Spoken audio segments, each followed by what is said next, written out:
Good morning. Good morning. Okay, that's it. What do I bring? 3 zeros. Very simple. You still remember the 3 zeros, don't you? Zero poverty, zero unemployment, zero net carbon emission. So these are the 3 zeros. That's what I have defined for myself. That's the world that I would like to be involved with and make it happen. It's my choice, defining it, and act for it, work for it, so that you can make it happen. And probably you will have your zeros too, whichever way you define, but you have to define something. This is the kind of world that I want. This is your choice.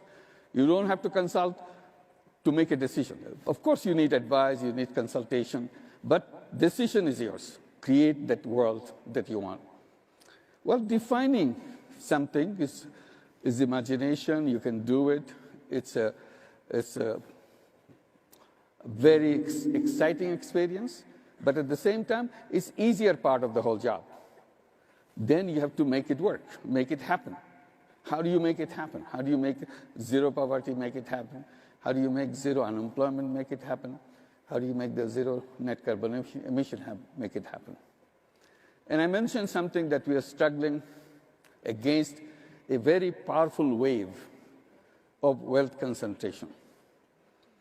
So when all the wealth is sucked in one direction, and then you want to create a world with zero poverty and etc., that makes it extra difficult how to make it happen.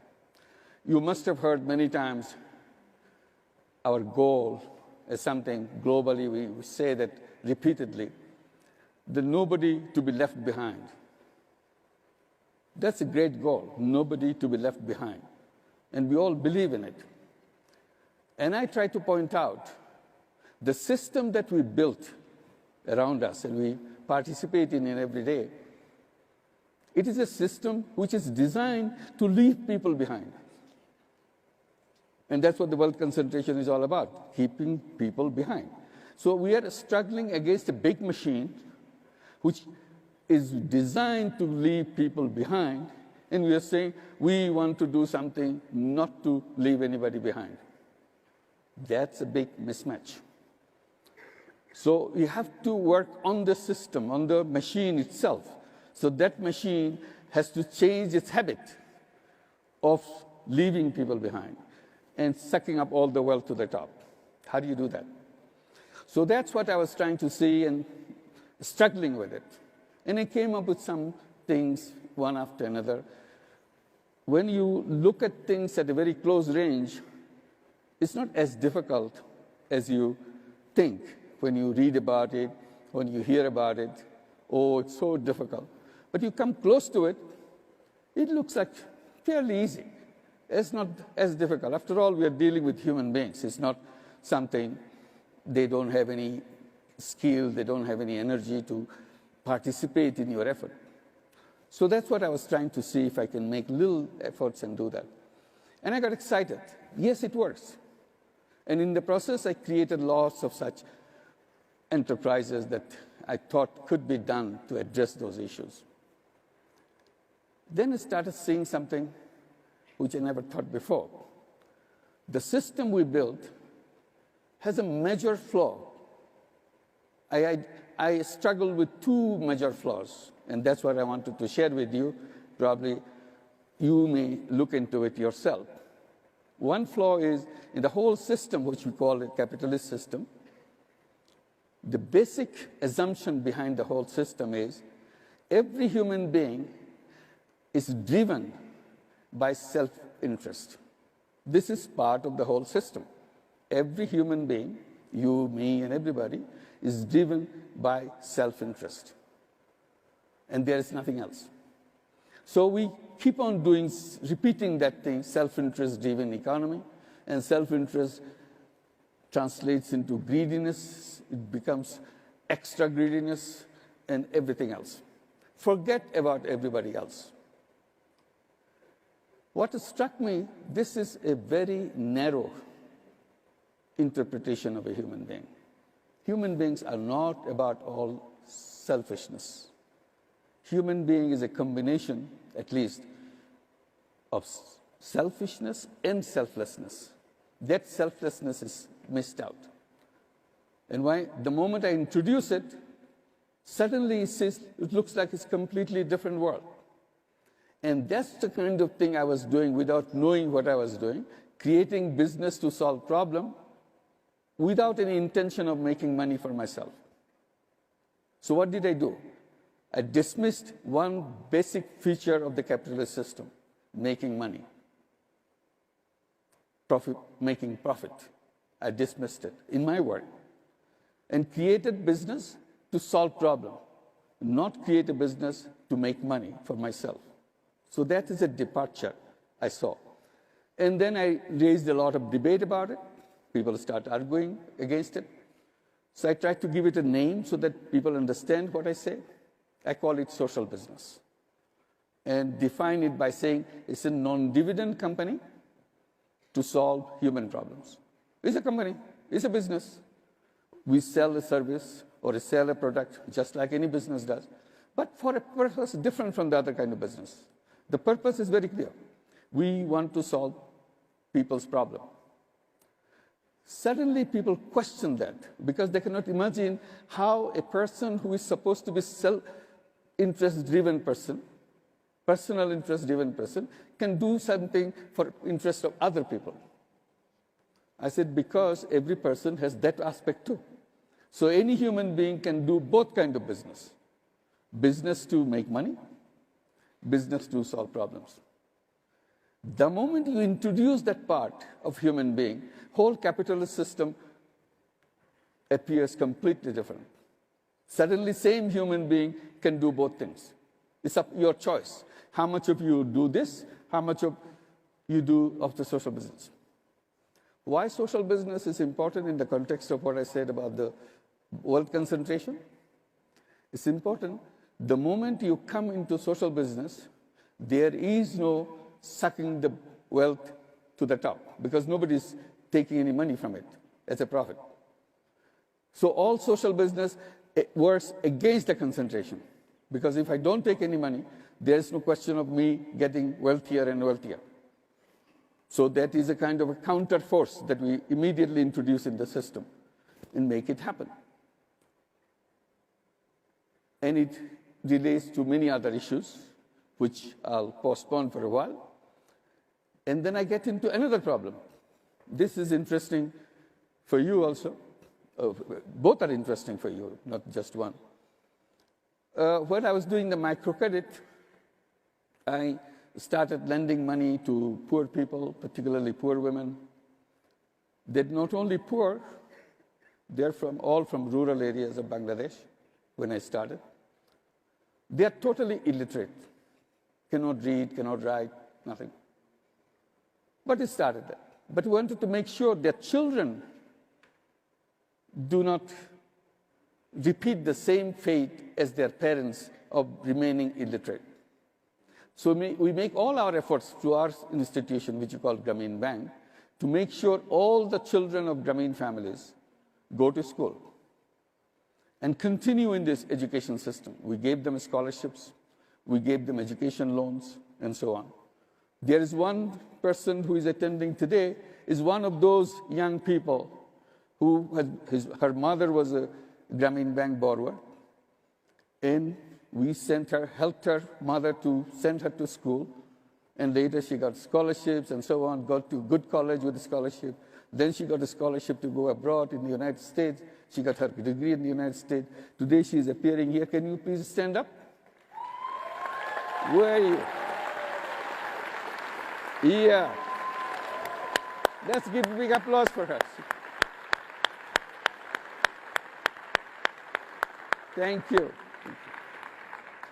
So that's how she is here, but many other people are, many other places who came from the same families or poor families, but given the education, they continue to go up.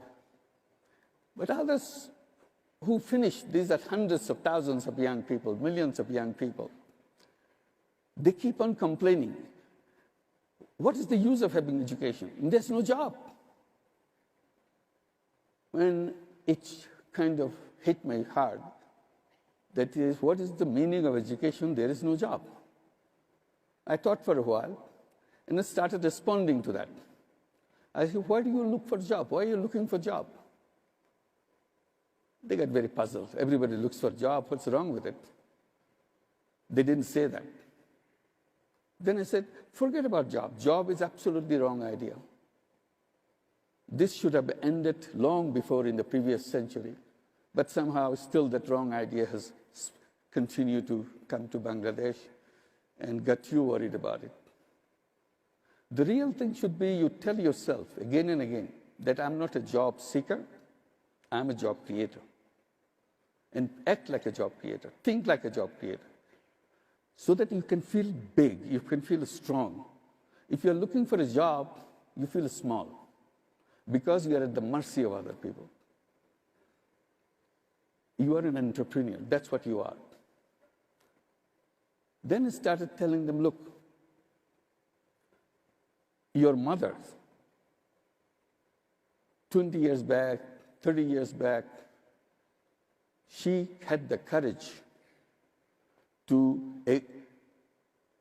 go to the bank to say that I want to join your program. I want to borrow money from you. And she made that decision and took a loan after a long debate and this kind of hesitation, should I or shouldn't I? She took the loan, $30, $40. And with that money, she didn't start applying for jobs. She started a business, very tiny little business. And that was her beginning. And year after year, she took more loans, paid up one loan, bought another loan. And she grew, and along the way, you are born. You are coming from a family which already has a tradition of entrepreneurship. If your illiterate mother with a $30 loan can become an entrepreneur, what's wrong with your education system? They completely wiped off your idea that you can be an entrepreneur. So why don't you just forget about your education, the one that given the wrong thinking in your head that you have to find a job for somebody, to work for somebody else. Why don't you go and learn from your mother and become an entrepreneur? So what we do, we create social business, social venture capital, ask the young people to come up with business ideas, and we become partner with them. So today, thousands and thousands of all these young people come with business ideas, and we keep on investing in their businesses and make them become entrepreneurs so that they forget about seeking a job. In general, I keep saying, this is another flaw of the capitalist system.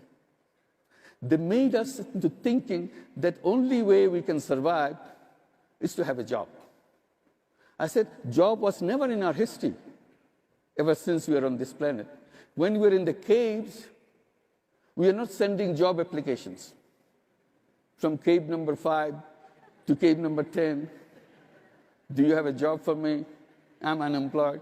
The concept of unemployment didn't exist because there is no reason why any young person with full of energy, full of creativity, at the peak of his and her creativity, sitting idle, doing nothing, explaining that I am unemployed, so I'm not supposed to work.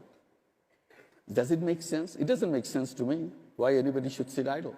As if somebody has put a spell on this person, almost like a Harry Potter story, put a spell.